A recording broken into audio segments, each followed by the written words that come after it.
Today live March 25, 2021. Latest world news headlines and events. Federal prosecutors appear to be closing in on Roger Stone. New federal cases suggest Stone is an unindicted co-conspirator who will eventually face arrest, bringing the insurrection investigation directly to Trump's doorstep. Longtime Donald Trump friend and advisor Roger Stone, foreground, flanked by bodyguards from the far-right Oath Keepers militia on January 5, 2021 in D.C. During the Robert Mueller investigation, the Office of the Special Counsel found that Donald Trump was using his old friend and campaign advisor Roger Stone as a regular sounding board even during those periods he said he wasn't. At Stone's subsequent trial, prosecutors presented significant evidence that Stone lied to Congress about his communications with Trump, and that indeed protecting Trump was Stone's primary goal in committing a rash of federal felonies. Those felonies eventually landed Stone with a federal prison sentence, which Trump quickly commuted before pardoning the Florida man with whom he'd had so many secret conversations. The clear impression left on the American people at the time was that the content of Stone and Trump's conversations was so illicit that it was both worth Stone going to prison to protect and Trump delivering to his longtime ally a corrupt commutation and pardon to obscure.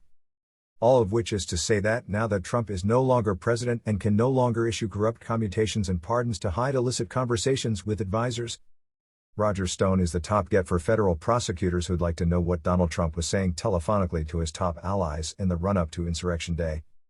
Proof has already discussed at length the role that Stone had in the planning of the January 6 insurrection, including an update that revealed that, a week before the armed assault on the Capitol, Stone recorded a video seeking money for protective equipment for the January 6 events, so the question of whether Stone was providing updates to Trump about these preparations is of paramount importance to federal investigators. This article discusses new developments that suggest Roger Stone is now a target of federal prosecutors, but may not be indicted in time for information gleaned from Stone to be of use in Trump's rapidly approaching second impeachment trial, which begins on February 9. The connections between Roger Stone and the Proud Boys are too many to enumerate, though some starter articles are worth reviewing.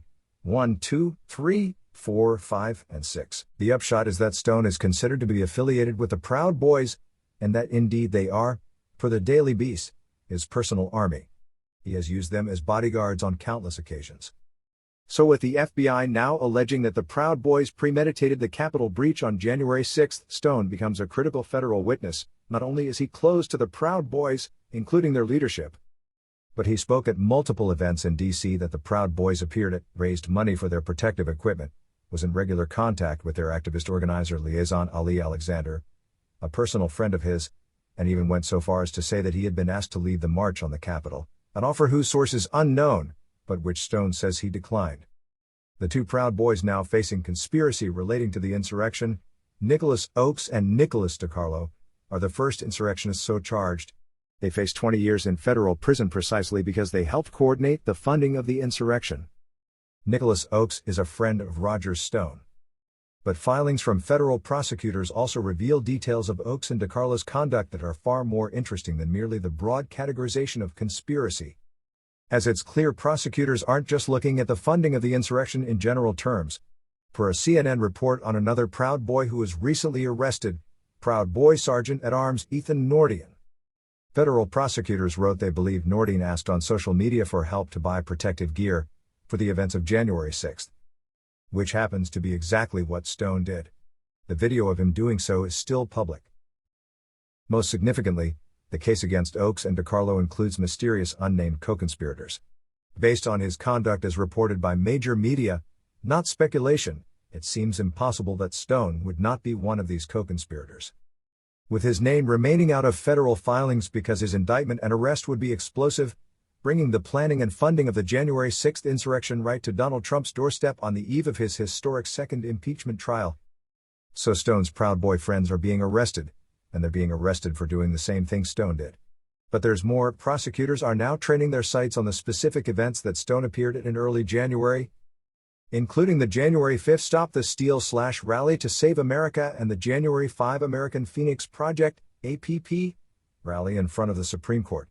Stone spoke at both rallies, and, as has been analyzed previously at Proof, clearly incited insurrection at the former. Russell Taylor and Alan Hostetter, the two organizers of the latter event, have now had federal search warrants executed at their homes, with the FBI's investigation reportedly focusing on their behavior and language at the APP rally. which dovetails with Stone's behavior and language at the January 5 Stop the Steal/Rally to Save America. Note: video of Stone's Supreme Court appearance is still under review. As noted, Proof has previously offered a detailed analysis of Stone's speech at the Letter rally, see links above, but it has also noted his subsequent false claim to have advocated for peaceful protest at that event.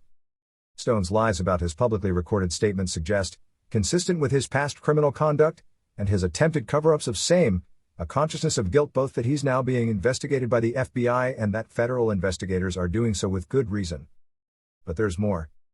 News watchers' assumption had long been that Stone's public campaign to raise funds for insurrectionists' protective equipment was focused on the Proud Boys, but it now seems Stone may have spread his largesse around, including to the Oath Keepers.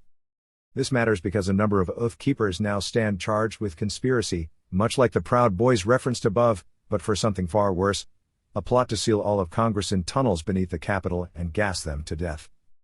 Arrestees so far include Thomas Edward Caldwell, Jessica Watkins, and Donovan Crowell, but for the Wall Street Journal, up to 30 to 40 Oath Keepers were involved in the murder plot. And who did Roger Stone hire to protect him, perhaps with protective equipment he helped pay for, at the January 5 Stop the Steal/Rally to Save America, at which he incited insurrection? According to Vice, it was the Oath Keepers. Given that 30 to 40 of the Oath Keepers who went to Washington for the events of January 5 and January 6 were involved in a plot to assassinate the entirety of the United States Congress, it increases the odds substantially that some of these individuals were among Stone's not insubstantial protective detail on January 5. Note, as the photo atop this Proof article indicates, that detail included a minimum of 3 Oath Keepers. The problem for Stone is that, based on his own public statements, he cannot say he has no ties to the Proud Boys, like Oaks, who he has publicly endorsed. He cannot say he did not seek to fund the Proud Boys and Oath Keepers and other security operators, his words, at the events of January 5 and January 6, and worst of all, he cannot say he was only in touch with low-level figures in these organizations, not only because he is a friend of Proud Boys leader Enrique Tarrio, but because he's publicly claimed he was asked to lead the march on the Capitol. And we already know that he's lied publicly about his conduct on January 5 and January 6. Donald Trump can no longer protect the man he has secretly plotted illicit activities with in the past. And once the FBI picks up Roger Stone, Stone will have to make a decision he didn't have to make the last time he lied for Trump. When he knew that a pardon would forthcoming if he stayed quiet, Stone will have to decide if he's willing to spend 2 decades in federal prison on conspiracy charges, a life sentence for the 68-year-old Stone, to protect a self-described private citizen, Trump, who can't help him anymore. So America may be closer than it realizes to finding out exactly how much Donald Trump knew about the Proud Boys and Oath Keepers' plans to breach the Capitol on January 6.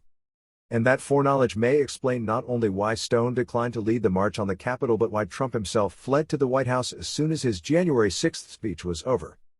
Despite telling the tens of thousands of Trump voters assembled before him that he would be marching with them. It may also be why his entire family fled with him and why other Trump insiders who attended his rally, such as Charles Herbster and Daniel Beck, mysteriously skipped the very march that the rally was intended to launch.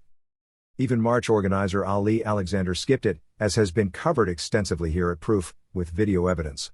It seems clear that word of the Proud Boys and Oath Keepers' plans to storm the Capitol had reached Trump's inner circle by January 5, the day before the insurrection, with Stone, alongside Ali Alexander and Alex Jones, as the most likely messengers for that intelligence.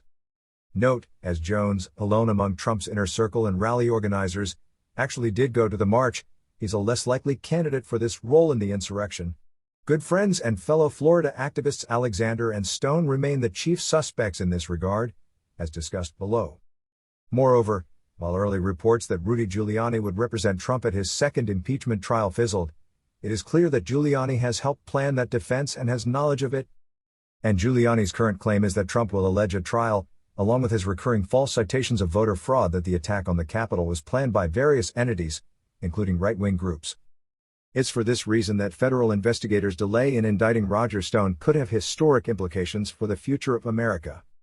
If Trump's defense at his second impeachment trial includes the claim that he couldn't have incited an insurrection because right-wing groups, presumably like the Proud Boys and Oath Keepers, had already planned to breach the Capitol no matter what the then-president said to the crowd on January 6, the key federal witness who could establish that Trump had foreknowledge of what those right-wing groups planned to do on January 6 would be none other than Roger Stone. While Stone was not himself involved in the January 5th War Council at the Trump International Hotel in D.C., for video from that evening, Stone was staying at the Willard Hotel, and no eyewitness places him at Trump International. We know that Stone's friend and fellow Stop the Steal organizer Ali Alexander spoke with War Council attendee Kimberly Guilfoyle by phone as the War Council was ongoing, and there is some evidence that Stone's other friend and fellow Stop the Steal organizer, Alex Jones, was at Trump International at some point during the day on January 5th, specifically to interview Trump War Council attendee Michael Flynn.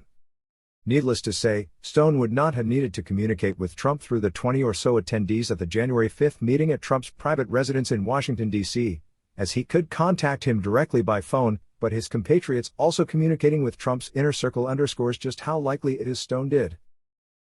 Yet direct, face-to-face contact between Roger Stone and Trump's inner circle remains, too, a distinct possibility.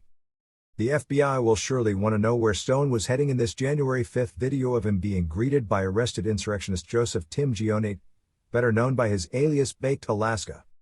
It's unclear if this video of Stone leaving the Willard on the evening of January 5th came before or after his incitement to insurrection at the Stop the Steal / Rally to Save America at which various Trump allies and surrogates spoke, including Flynn, January 2021 Oval Office meeting attendee Patrick Byrne, George Papadopoulos, and Representative Lauren Boebert, our CO. The FBI will surely want to know if Stone was at the White House or Trump International Hotel on January 5th, even as it's just as likely, if the past is precedent, that Stone merely picked up a phone to speak, pre-insurrection, to the then President of the United States. Note, as previously discussed at Proof, the attendees at the January 5th War Council included Guilfoyle, Giuliani, Herbster, Beck, Flynn, Donald Trump Jr., Eric Trump, Peter Navarro, Adam Piper, Tommy Tuberville, and Corey Lewandowski, and 2 unnamed United States senators. Suspected attendees yet to be finally confirmed include Phil Waldron, Doyle Beck, and Lane Baggerter. Charles Herbster claims that David Bossie attended, but Bossie denies doing so. Ali Alexander attended via a telephone call with Kimberly Guilfoyle. It remains unknown whether there were other meeting attendees not accounted for, though Daniel Beck puts the total attendance at around 15, so the list above should be nearly complete. Don't forget to comment below with your common sense and subscribe to your podcast. This helps bring the podcast to life and grow it. You can follow us on Instagram, Twitter, Facebook. We can't wait to continue this adventure with you. Support us on PayPal. Thank you very much and enjoy listening.